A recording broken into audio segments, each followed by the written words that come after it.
Hello, class.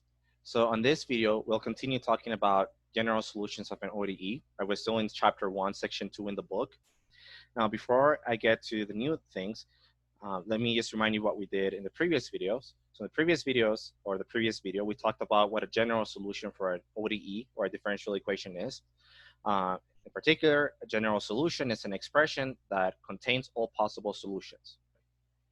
Now, based on the process or algorithm we have to find a solution for an ODE, right, we integrate both sides of the differential equation. By the fundamental theorem of calculus, we're guaranteed that the expression we get for our function after doing all that is going to be the general solution, at least for these examples that we're working with. And again, that comes from the fundamental theorem of calculus. So now when I ask you to find a general solution for a differential equation, it's basically going to mean find, integrate both sides and find an expression for the function, that comes just basically naturally from integrating. So that's what we did in the previous video. Now, as I mentioned, I'm going to also teach you how to find the general solution of a specific family of differential equations. What is that family going to be? Well, it's going to be the family of differential equations that have this form.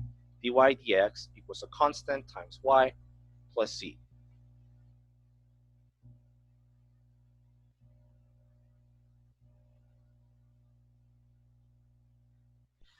Now, I'm going to try to always, whenever there's no forcing on the names of the variables, I'm usually going to write y for the dependent one. Right? So here y is the dependent variable or the function that we're looking for. And then, but really, in most cases, it really doesn't matter what the names of the variables are, right? What matters is that you can identify which one is the dependent variable and which one is the independent variable. So in this case, the dependent variable is y, the independent variable is x. So how do we find solutions or the general solution for a differential equation of this form? Now, we've seen differential equations like this before, specifically with our model that we had for the velocity of a flowing object. Right? So that model was m dv dt, where m is mass, equals negative mg, g is acceleration due to gravity, plus kv, where k is the drag coefficient. Now, this is the same form as the general form above, because if we divide both sides by m, which we can do because m is not equal to 0, we get this expression. So what you can do is you can think of the constant k over m as being your b and the constant minus g as being your c. And now it has the same form. dv dt equals b times v plus c. So what that means is now we'll be able to find a more accurate function because we'll be able to model things better. Now our models will be able to include this air resistance. Remember, this force came from air resistance. So our models are going to be more accurate. It really doesn't make sense to model something without air resistance unless we're working in a vacuum, where unless you're in a lab or something like that, you won't be working in the vacuum. There's always going to be wind and stuff like that. Okay. So how do we find the general solution to a differential equation like this? So let's go to a new slide. Let me erase this. So again, the general form of the differential equation is dy dx equals by plus c. b and x and c are constants. Now, as I mentioned in the previous video, we can't just integrate both sides with respect to x. Why can't we do that? Because look at the right-hand side here. What happens if we integrate that with respect to x? We get by plus c dx. You can separate the integral, take out constant, so this becomes the integral b times the integral of y dx plus integral of c dx. Well, we can integrate c, that's just a constant. So we get b integral of y dx plus cx plus a constant, let's call it c1, an arbitrary constant. Now, why is this a problem? Well, there's no way for us to simplify this integral here because it's kind of like circular thinking. We're trying to integrate a function which we're trying to find. Remember, our goal is to find functions y that satisfy the differential equation. So we can't really integrate a function if we don't know what it is. So this is the problem. This is why we can't just integrate both sides like we've usually been doing. It turns out that this has a very easy fix. It's as simple as this. Given a differential equation like this, all you have to do is divide both sides by this expression. So let's do that. I'm going to divide both sides by by plus c. So we're left with 1 on the other side. Now, the only restriction here is we're dividing by by plus c. So, of course, we need that by plus c is not equal to 0.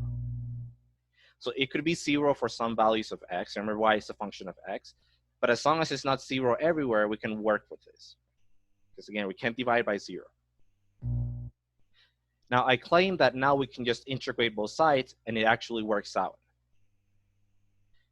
Why is that the case? So let's just go ahead and write what the integral is going to be.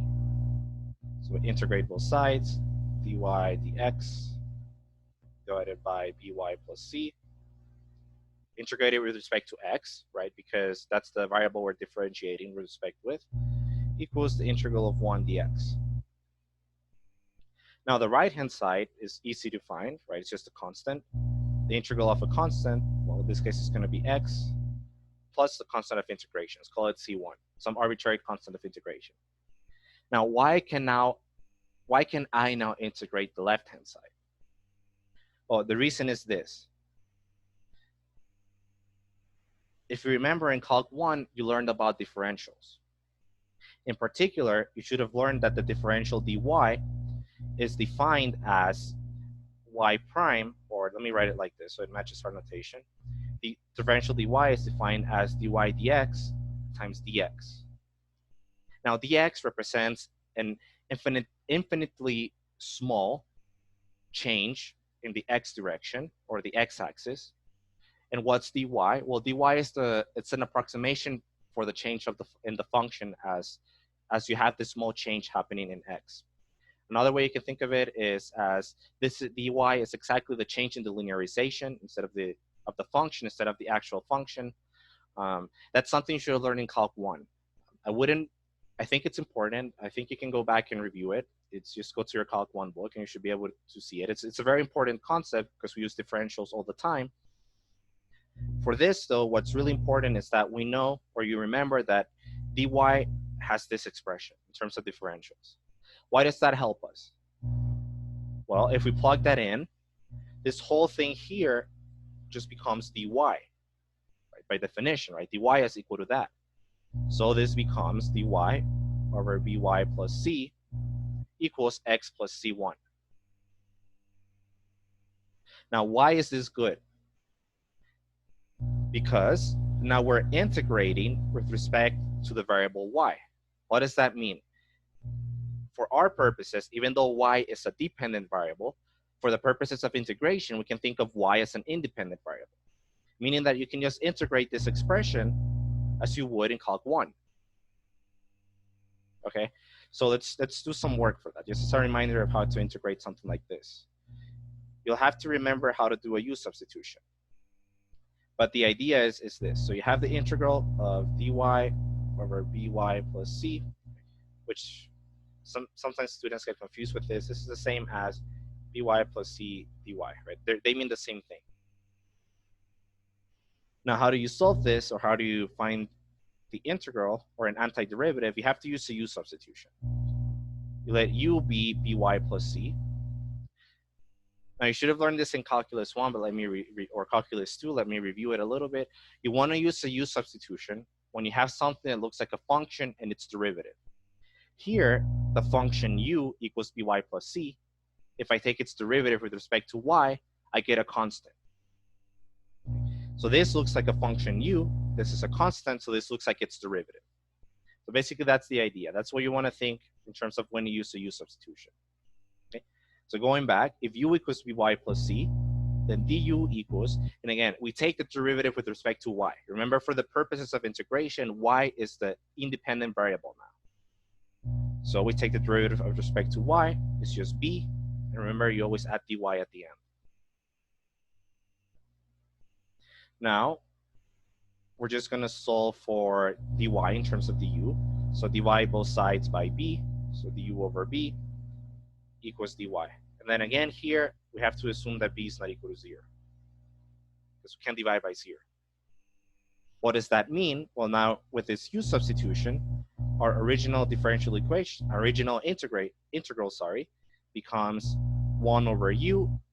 And what's dy? Well, dy is du over b. 1 over b is a constant. You can move it outside. And then if you remember from calculus 1, what's an antiderivative for 1 over u? It's the natural log of the absolute value of u. So this becomes 1 over b, natural log of the absolute value of u, plus some constant of integration again.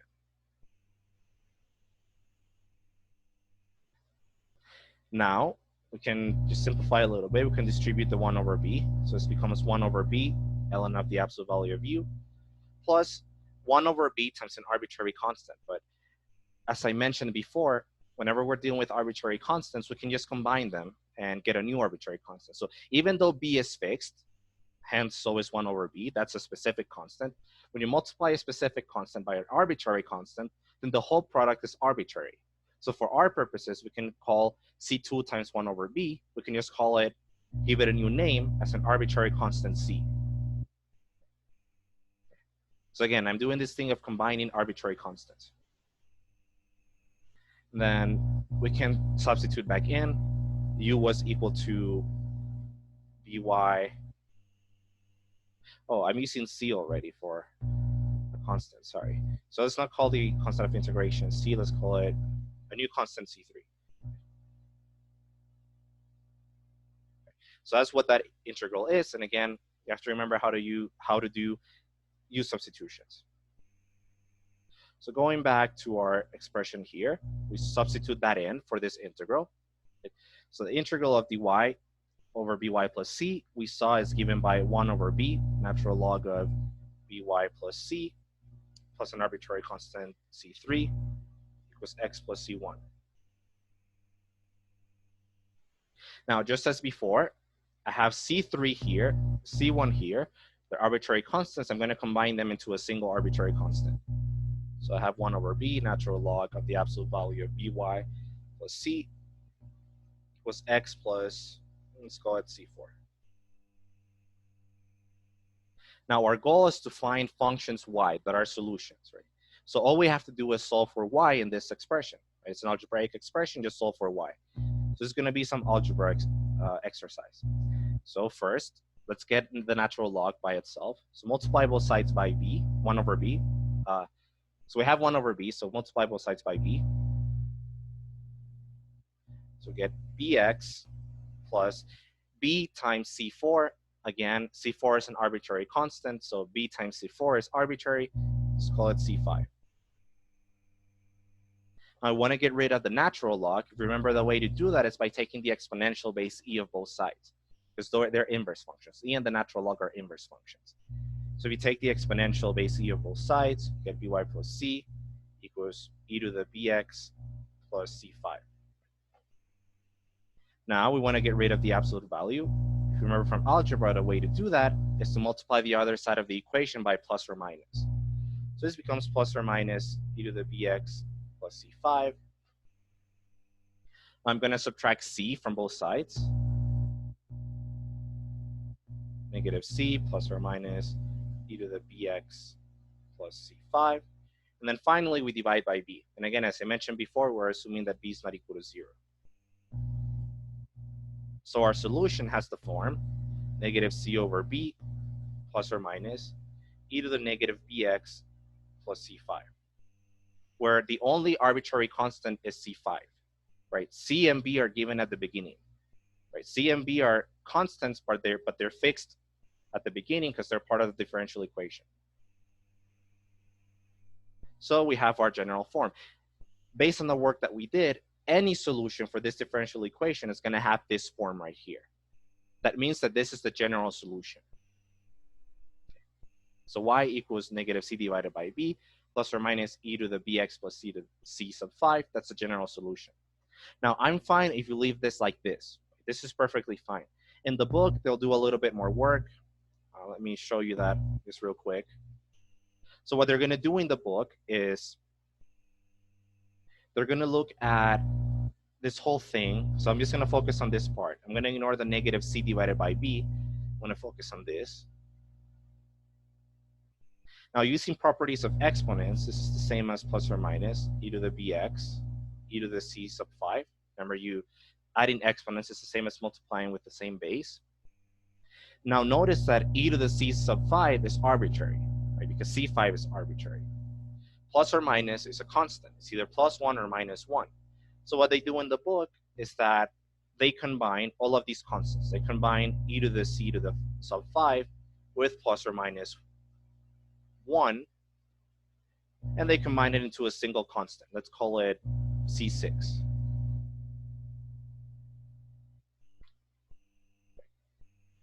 So that's a little bit of algebra manipulation that you can do. So just make this look nicer. So in the end, if we write it like that, we get negative c over b. Again, this whole thing here became just plus c5, or sorry, c6. Again, the name doesn't matter. I'm just keeping track of the names I'm giving them. As long as you know it's an arbitrary constant. E to the bx. Now, just so you're not confused, notice that my 6's, I loop a lot, and my b's, I just loop a little bit. So this is a general solution. And this is the process you want to do. Anytime you have a differential equation of this form, all you have to do, right, so this form, divide both sides by this, integrate both sides.